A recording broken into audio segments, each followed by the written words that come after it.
Welcome to Possess, the official podcast of Run Twist Magazine. I'm Chelsea Ranieri, and today's guest is an artist, adventurer, and founder of the globally inspired apparel brand Roark.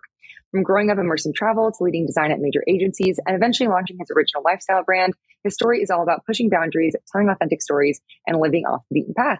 Thank you so much for being here today, Ryan Hitzel. No worries. Thanks for having me. I appreciate it. Of course. I have to say, so my first job out of college, which was a long time ago, I worked in marketing at Tilly's, and I would get to work on the campaign shoots and help out our stylists. And so all the men's outfits that we would pull that had a Roark in it always stood out to me. They were just really stylish, always super cool. So I'm excited to tell your story. Oh, cool. Yeah. And thanks for that intro. It was robust. Appreciate it. Of course. Yeah. Well, to start, where did you grow up and what were you like as a kid? Yeah. So I grew up in Laguna Beach. Nice. Born and raised. I mean, it's funny. As a kid, I grew up surfing and skateboarding and snowboarding, but I also played sports and everything from soccer to baseball and water polo. So that's what all the bros did. All of us surfed and played water polo together. But so I was always really engaged at the beach. My parents would just drop me off down at Oak Street and give me $5 for the day, and I would sort of fend for myself with my friends. And I think a lot of that experience sort of translated into my passions, and actually kind of ended up I think sparking interest in travel and apparel and creativity and everything. So I think for me, a lot of it literally started off sitting at the beach at Oak Street and Thalia and Brooks, and so I don't know, probably a pretty normal life for a kid growing up in Laguna. Yeah, no, I grew up in Huntington, but I always dreamed of growing up in Laguna. It's just so idyllic. But speaking of travel, you said in an interview that travel was a big part of your life early on.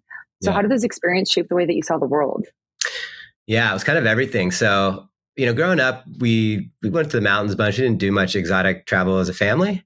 But when I graduated high school, my mom was like, hey, you need to get out in the world. You need to go see things, see cultures, eat different foods, and sort of take a step into adulthood, I guess, as a 17, 18-year-old. And at first I was kind of like, oh, I don't know. I don't know about this trip. It's kind of gnarly. And she's like, well, you're going to Europe. You're going to have a little bit of money. You're going to go with a friend and you guys are going to figure it out. And I'm like, well, can I bring surfboards? And she's like, yeah, whatever. Go. You get to do whatever you want for 2 months.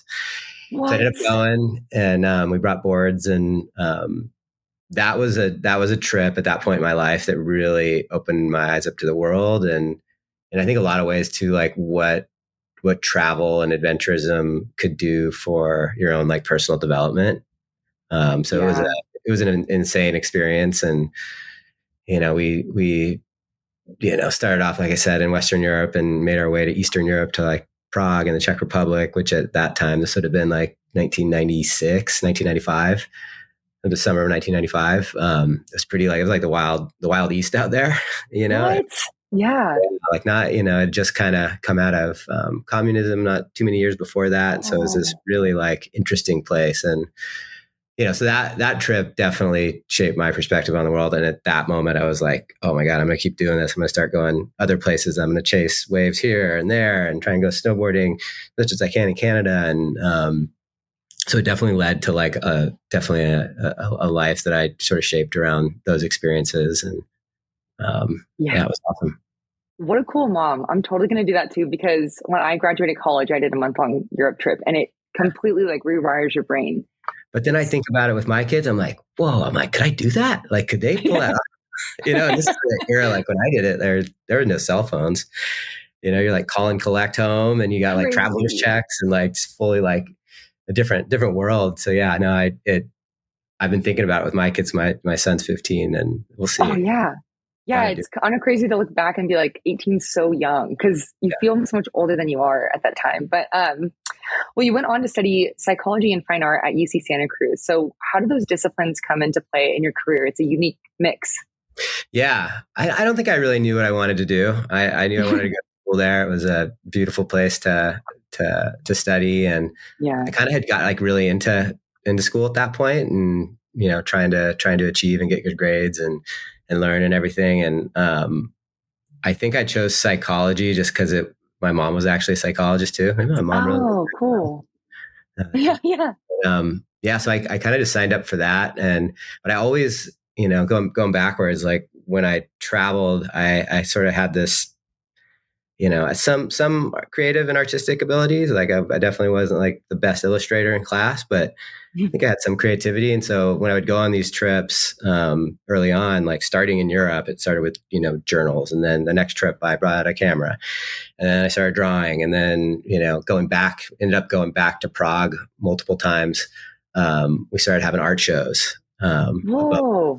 or something in downtown Prague. And so I would start going on these trips and be inspired by them. And I think I found this really interesting creative outlet to bring back that story and share it in, a multitude of ways. So when I was at Santa Cruz, I had some experience, with art and kind of stumbled into a fine art class and was like, I'm going to do this too. So I ended up basically having a double major. I think it was like one course shy on the art side, but Uh-huh. yeah, that experience, we studied a lot of like public art and, how can you affect culture and people, with your vision and with concepts, et cetera. So those classes definitely like got me going on like, hey, maybe there is some sort of creative pathway for me when I hadn't really thought Yeah. about it before that. And then on the psychology side, I think it was really just about understanding people, and that certainly is really helped me in, leadership and in managing people here, creating relationships. And I think too, like in marketing, the more I got involved in marketing, Yeah. it's kind of like, well, this is what makes people tick. This is, it makes people emotional and want to buy certain products. And here's why. And so didn't necessarily study it on those terms, but there's definitely been a lot of applications that I've used with both. Definitely. It's so funny you said you were one course shy. I was one course shy of having a journalism minor. And I was like, I'm not going to pay tuition all over again, like for one class. But Totally. yeah, that's such a cool mix. And I love how that all ended up applying later on. But I also, so before Roark, you had a career in design, starting with Volcom and then later leading creative at places like Volkswagen, which is so cool. But what were the valuable things that you learned in those years that carried into building your own brand? Yeah, it was interesting. So Volcom, they were kind of like almost opposite experiences. So at Mm. Volcom, I was there at a time, um, around 2000, where the company, I'd sort of been doing artwork for them and involved and knew the guys in high school. And so I'd kind of followed it and been, a part of it in a way, in my own small way. But after college, I went there and worked full time in the art department. And at that time, the company was just like exploding, but it was like the most authentic, the most real, fresh, new, like apparel company that was like influencing culture and, board sports from snowboarding, skateboarding, surfing. It was like basically the first brand to combine all three of the sports into one brand. And so I learned so much about just like what brand is and Mm.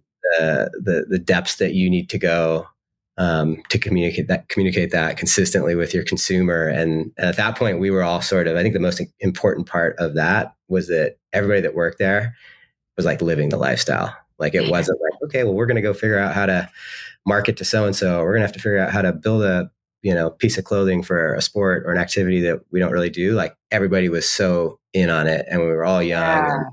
Yeah. And it was just such an exciting time to be a part of it. And, two of the founders, Tucker Hall and Richard Wolcott, were super hands-on too. So I got to work for Tucker and then eventually Wooly, Richard. And I learned so much from him. He was a marketing guy, but at the end of the day, he was so devoted to like the lifestyle and the relationships and creativity. He was almost kind of like a marketer that was like secretly like a creative director, like one of the most creative guys Oh, ever, but he was like also a business leader and a marketer. And so I learned so much from a ton of people there, beyond just Wooly, but he was definitely a mentor. And I think that was kind of like the first moment being like, 20 to 25 or so, like, so young.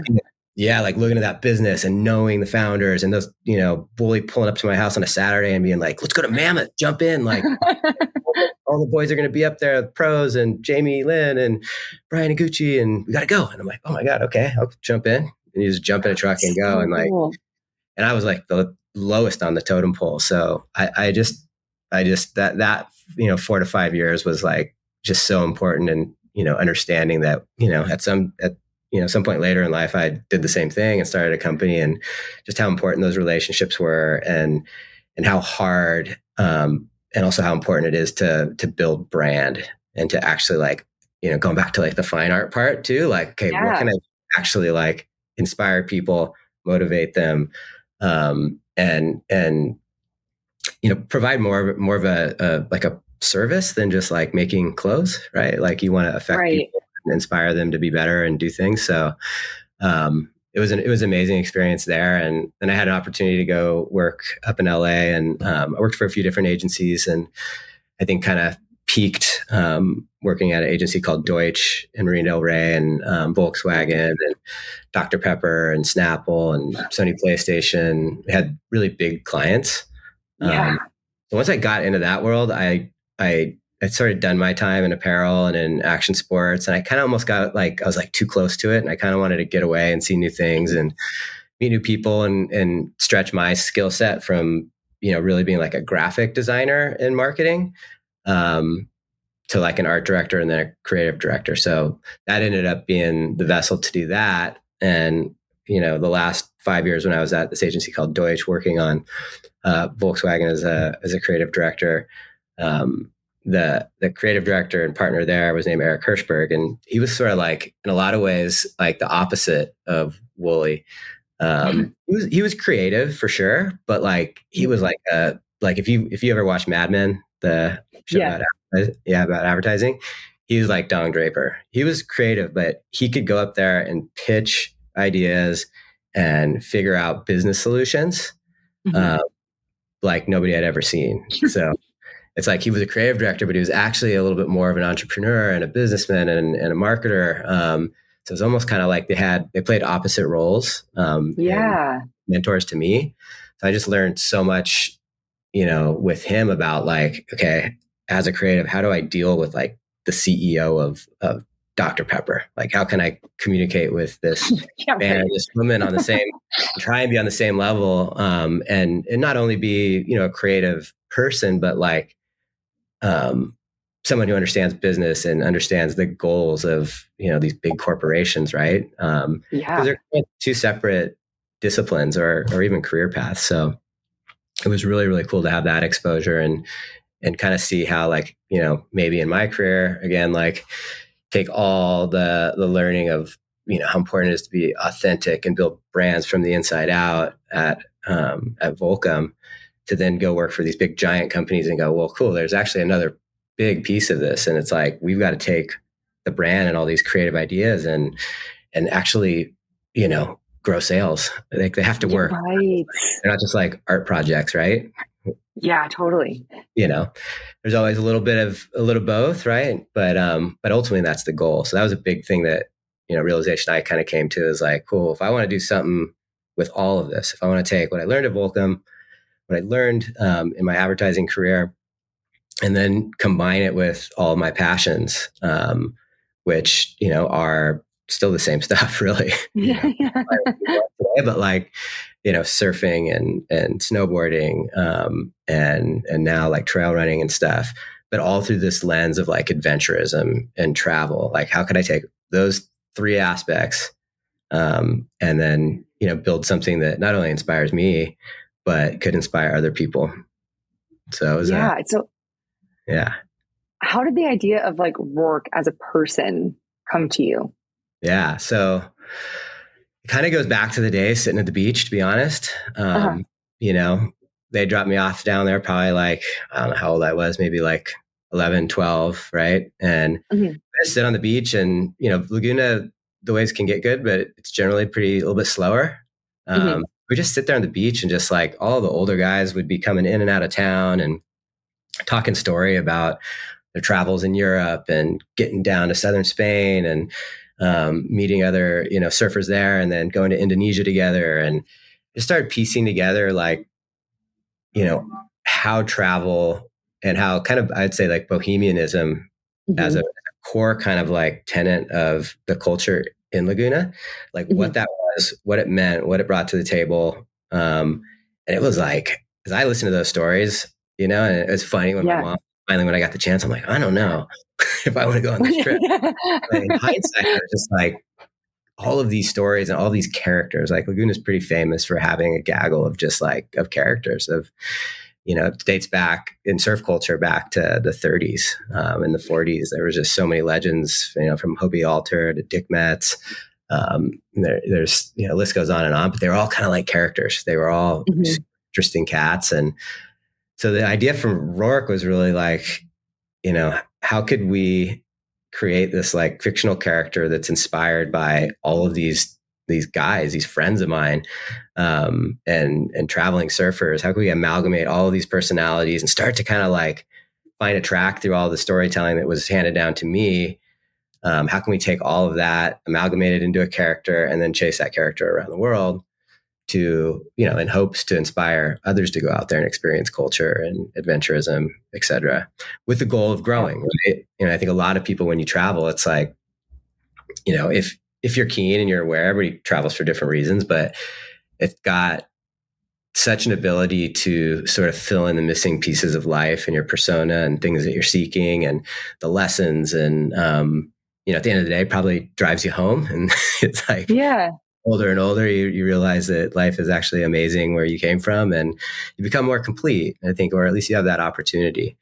So I really kind of like, this is like the first 5 years, we took all these stories, we actually started going on these trips together, me and like 3 friends, and we'd come back and kind of like I did, when I went to Prague for that first time, I'd write about it. And I felt like at that time, if we could kind of like take all of this inspiration, build it into kind of like the ultimate badass adventurer, in the form of this character, Mr. Roark.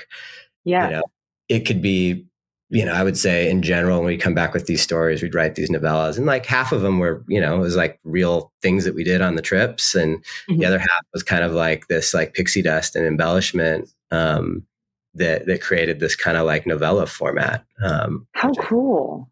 Yeah, which was pretty different for the time. And, this is like around 2010 to 2014, we had that model. And, in the stories we would, basically create, whether it was fictitious or legit, like the storyline in the product. So you could see like a t-shirt graphic, and you could like literally read about where that t-shirt graphic came from and who inspired it, all the way down to, going to Vietnam and digging through marketplaces and pulling out vintage fabrics from the 60s and 70s and bringing that back to our design team and figuring out how to interpret it, and then writing and then weaving it into a story. So storytelling's always been a huge part of the brand, and I think a big part of my life. And so very, very early on in those first 5 years, it was like the peak of like, I don't know, I guess kind of this like creative idea with the marketing strategy that merged itself with product storytelling and product sales.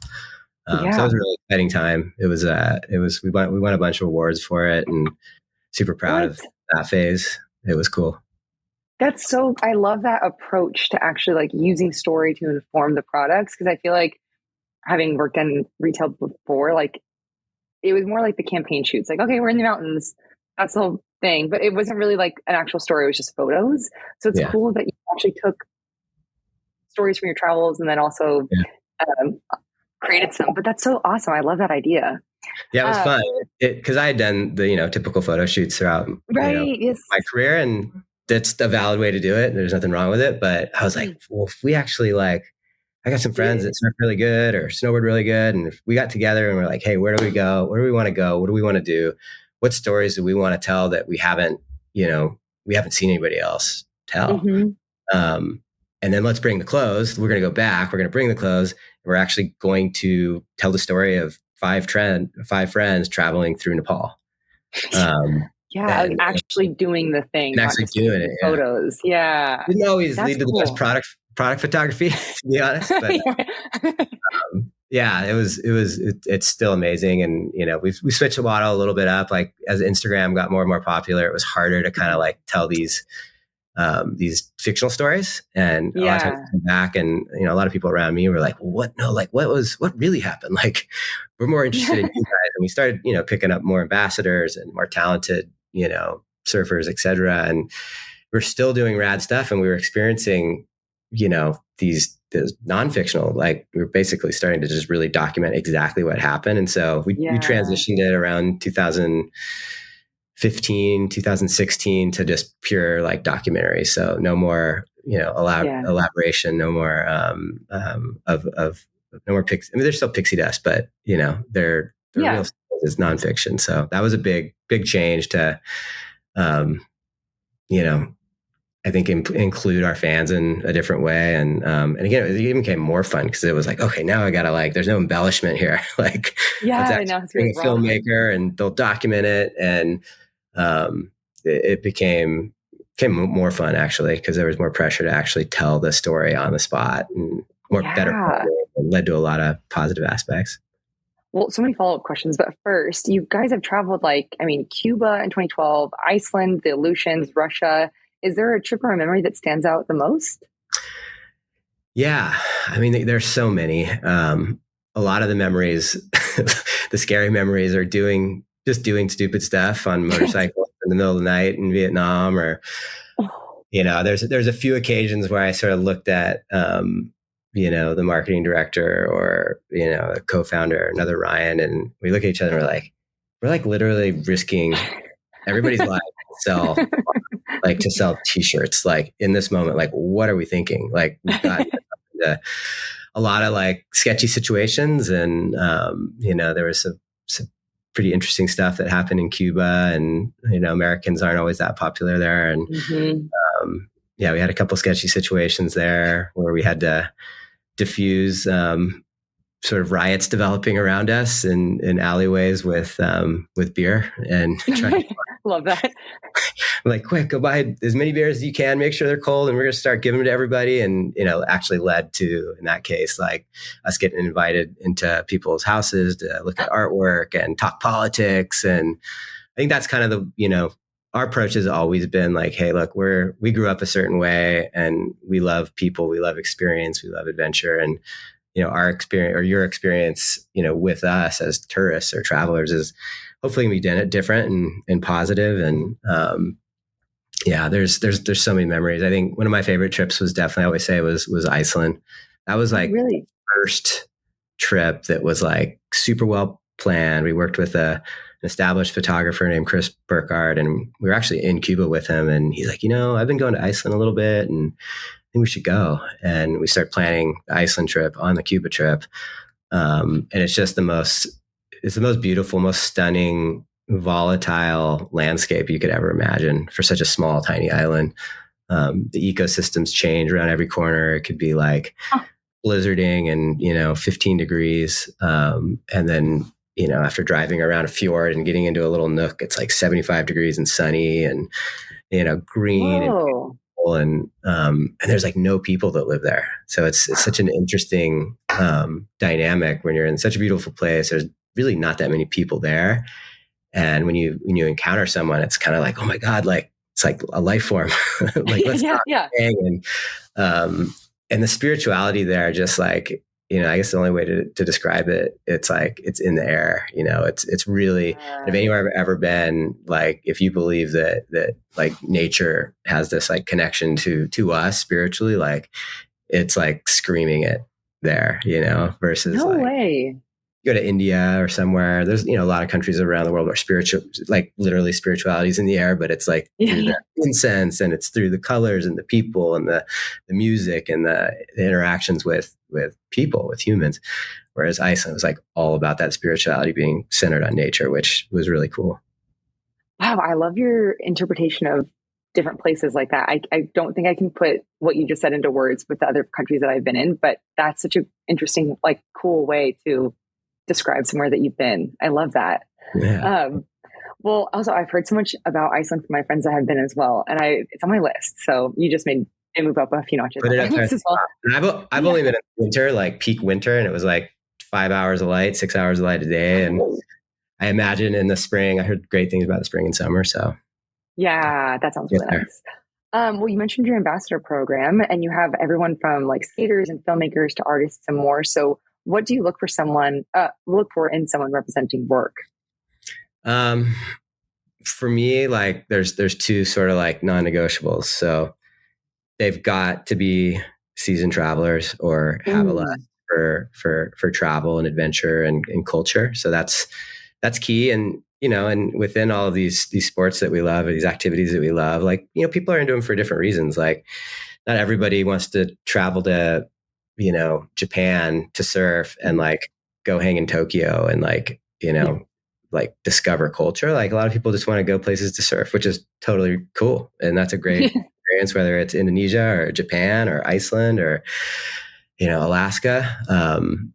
But I enjoy traveling with people that see the destination as a sort of a journey, right? And like it's Yeah. not just about going somewhere and doing the thing. It's about how you get there. It's about that path. And really there's a book called, a really influential book in my life. And it was all about the journey being the destination. Mm-hmm. Which is a cliche, but it's just so true, right? Like if we're all Yeah. focused on the destination, we just miss so much in between, so much potential for experience and growth. So that lust is really, really important. The second part that can be hard too is finding people that are great storytellers. Mm. Those are two really, really key ingredients to our brand and what makes it click. Passion for culture, passion for travel and adventure, but then the ability to kind of like come back and tell a story about it. Because Yeah. if you can't do that, then it just becomes purely a personal experience, right? But if you can bring that Right. back, like all of those guys and girls did when I was a kid on the beach, and share it, like what a gift, right? Like what a gift to be able to share that with someone else and inspire them. Which actually, when you sent me the questions and I looked at that question, I had an alternative answer. I've had like 3 experiences traveling with the brand that were pretty much the exact same experience.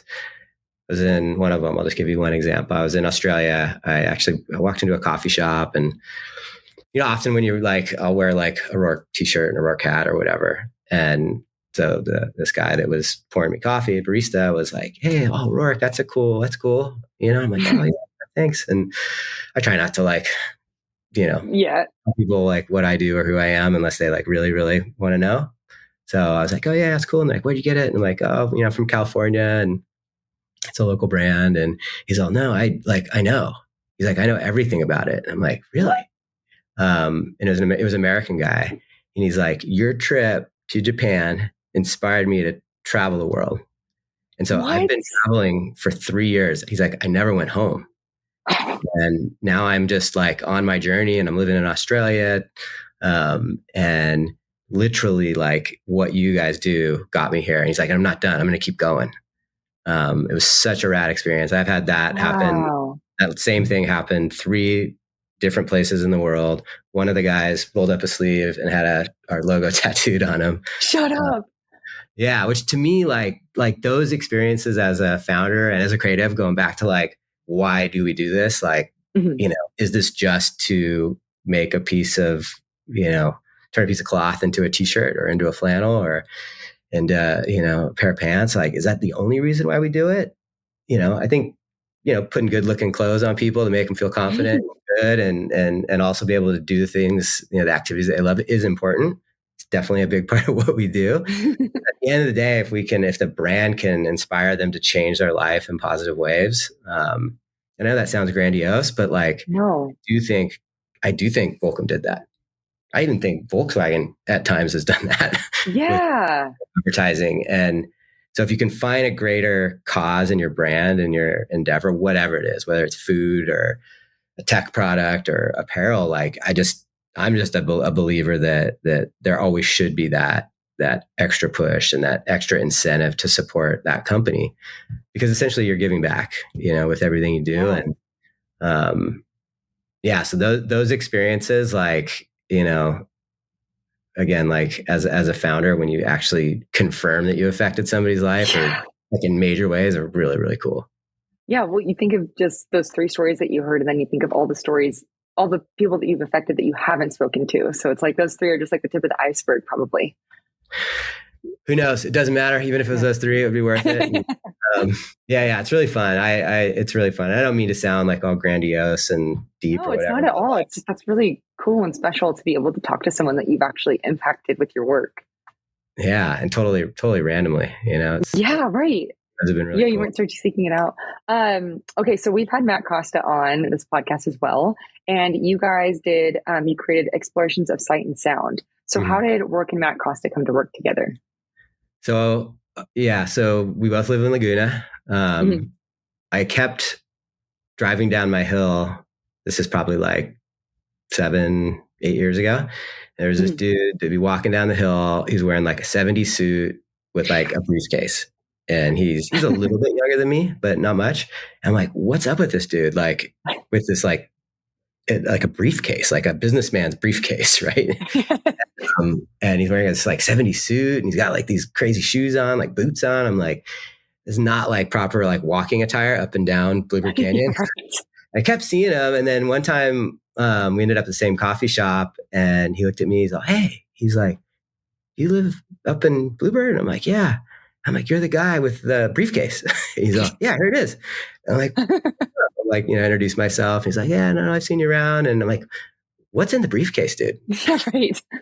And it was like, I can't remember. It was like some like a flute or something. And then like a journal. And he's like, no, I just come down here and I like write music. And I knew who Matt Costa was obviously at that point, and it all kind of clicked. Like, oh, this is like Matt Costa, like a musician. I'm like, sick.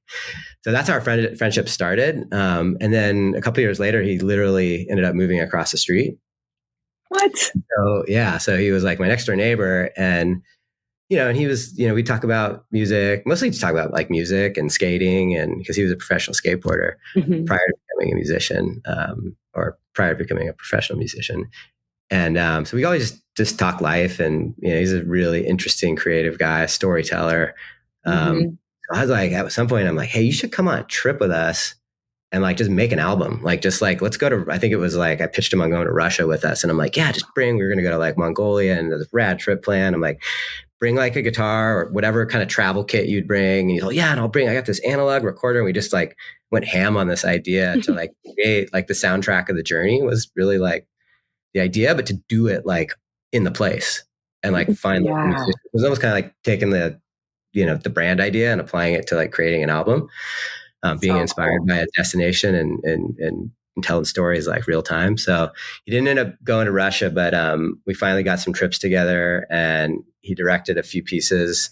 And this was a trip to Sardinia. So he had shot it. We had an amazing cinematographer we worked with. We had all this beautiful footage, and we're kind of trying to figure out what to do with it and what the narrative was. And there actually was sort of a narrative that was like, it was pretty amazing and radical, but it wasn't completely translating. And so we sat down and sort of just came up with the idea to, try and write this music that told a story, and really make it about exploring both visuals and music at the same time. And so we did a few pieces there with some beautiful songs that he wrote to, the guys surfing or climbing, traveling. And then he went on to do it again. I think he did a second volume recently that just won a bunch of in New York. And so it's been cool to see him actually take the idea we collaborated on as neighbors and friends and totally take it into a volume 2 in a different format and different messages. It's super cool. Yeah, super proud of him. So cool and so creative. I love how you come up with these ideas. It's just like so outside of the box, and it just blends so well in your brand. But is there anything that you would like to shout out for listeners to keep an eye out for in 2026? So this comes out in end of January, which I know is a far time away, but if there's anything next year. Yeah. We're doing this series called Roadwork. So we've taken, we're always trying to evolve, and like, it's really hard to like stay, caught up with media and technology and stuff. So we're trying to, we make movies, and we'll continue to make longer form movies, but we're doing these episodics called Roadwork. They're like 7 to 12 minutes. And it's kind of, again, taking the whole idea of like, hey, like what is the work we do on the road, and how are we bettered by experience and self-discovery? So we've been doing that with a guy named Mackenzie Bowden, one of our ambassadors. So the latest trip to Chile comes out actually like I guess it'll be like in November. So we'll filter 3 episodes through January, and they're really cool. They're easy to digest. He's a really funny, fun guy, and yeah, so that's going to be really cool. Kind of shed some light on some different experiences in Chile, and hopefully ones that not too many people know about. Yeah. And try and get people inspired to go down there and explore. So that's really cool. We're working on, we have a women's line, and we're going to continue to work on expanding that into some new categories like trail running and activewear. So that's really exciting. That's not going to be till 2027, but Okay. we're working on it now. So yeah, I mean, there's a lot to look out for. I think, I just hope that, again, not only do people like the clothes that we make and gives them confidence to go do what they do, but, yeah, there's a lot of stories, a lot of good creative bits and pieces coming out too. Very cool. My husband's a trail runner and he wants to get me into it. So maybe your line will finally inspire me, but Got to get out there. That's cool. Yeah. Well, we're coming to the end of our time, but before I let you go, I have 3 final questions for you that we call the Thoughtful 3. So first, what was the best advice that you received when you were first creating Roark? These are hard questions. I know. Sorry, what was the first one again? What was the best advice that you received when you were first creating Roark? I was lucky to meet a few founders and have some mentors in this journey too. And I think the best advice, I have 2 pieces. One was from my wife.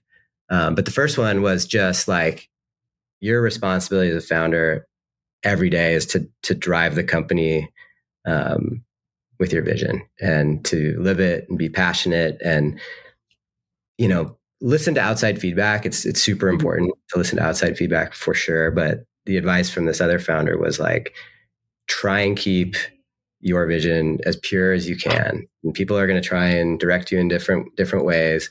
And it's not to say that you can't zig or zag or make changes to that vision, but just that almost kind of like naive approach to building businesses when when you don't know the risks and you're so focused on bringing ideas and things to life that make people's lives better. You almost kind of like don't see all the the consequences or the risks, or you're just not paying attention to any of that. So that was a lot of, at least in the first 5 to 10 years. Now I'm listening a lot more, and I meet so many people here that are talented that are bringing it to life. But yeah, just that really the focus on the idea. Yeah. But my wife's advice was that I should quit my job back in 2010 to actually do this. So I was double dipping with, with a lot of as an entrepreneur, you don't always have all the capital and you're trying to find ways to kind of be thrifty. So I double dipped with my advertising career for almost 2 years. Wow. Still, Roar was just a side project. And it finally got to a place where, around 2012, where it was like, hey, this is kind of working. And I got 3 people working for me down in Laguna, and I was still in LA. And she's like, you're never going to do this unless you quit and take the risk. Now is the time. If you continue to have this job and bring in money and that's funding this other little dream, the dream's never going to become a reality. So she basically pushed me off the cliff and said, you got to do it. So I did it, and I'm still doing it. And that was probably the best piece of advice. At some point, as an entrepreneur, you got to fully jump in. Yeah, I think 2 years of doing that's hard. Well, what was the worst advice that you received, or advice that you're grateful that you didn't take? This is the one I wasn't really sure how to answer. I don't know. I don't know that I have a good answer for that. I mean, no, that's okay. I think so many people give you advice, and a lot of times they give it to you not knowing the intricacies of what your goals are, or who you are. And I think it's, I'm not sure any advice is bad advice. I think when you're trying to do something that's pretty challenging, like building any kind of company or brand, I think that skill of listening and to get other people's perspective, even if they're wrong, makes you think twice at least about certain aspects of it.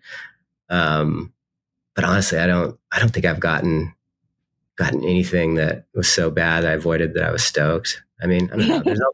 There's always pressure to like, as you grow, to like make different types of products and expand your reach. And, it's a constant tinkering as your company grows and tries to figure out what kind of products to make. And, it's like, do you get into pickleball? Yeah, right. I had somebody that was like, you should get into pickleball. I'm like, huh. I'm like, how? How so?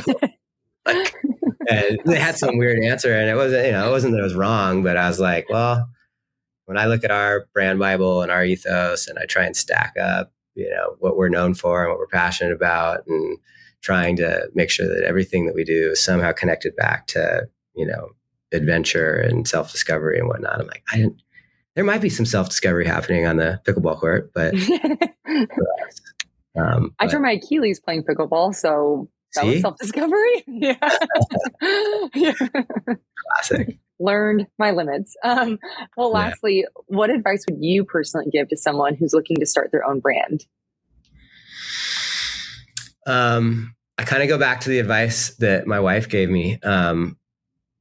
I think there's a lot of like easy answers, like do your homework on the market, make sure that there's white space. Like, we did that at Roark. Like I felt like there was a big opportunity. There was a bunch of white space and nobody was caring about, product in my peer group that the surf industry was making or the outdoor industry was making. So you got to do all your homework. You definitely got to do that part of it. But I think so many ideas go to waste because of fear. And I think so many creative people, or even not creative people, I think generally people are afraid to put ideas out into the world, and everybody's got different reasons. Maybe it's like fear of rejection or fear of failure, embarrassment. Like I don't know what, everybody's got different reasons when it comes to that. But I talk to so many smart people that are like, I have this idea, and they're like amazing ideas, and you're never going to know if you don't put it out into the world, like for real. Like the first step is literally just telling somebody about it. If you have an awesome, tell your best friend, tell your girlfriend or your boyfriend, tell your mom, tell somebody, or find, even better, find somebody that's in that industry and tell them. But like the more you bring these things to life, I think the more momentum they get, and so many great ideas die because people are just afraid to take the risk. Totally. So I think that's actually the most important, is like, you'll know pretty quickly if your idea is bad. Right. I'm sure that, I've had a ton of bad ideas, probably more bad ideas than good ideas, but like, it's kind of like baseball or something. It's like, you're going to miss the ball a lot, but that one time you connect for a single or a double or a home run, like that's the one that matters. So getting beyond the fear, like bring that idea into the world and see what the world does with it. You might be surprised. Yeah, I love that. Well, thank you so much for doing this. You're so inspiring, and I have like so much more like creative ambition now after getting to talk with you. So I really appreciate your time. No worries. I really appreciate you inviting me on the show, and Orange County is a great place and Lagoon is the best. And I appreciate what you guys do and exposing culture and art and lifestyle.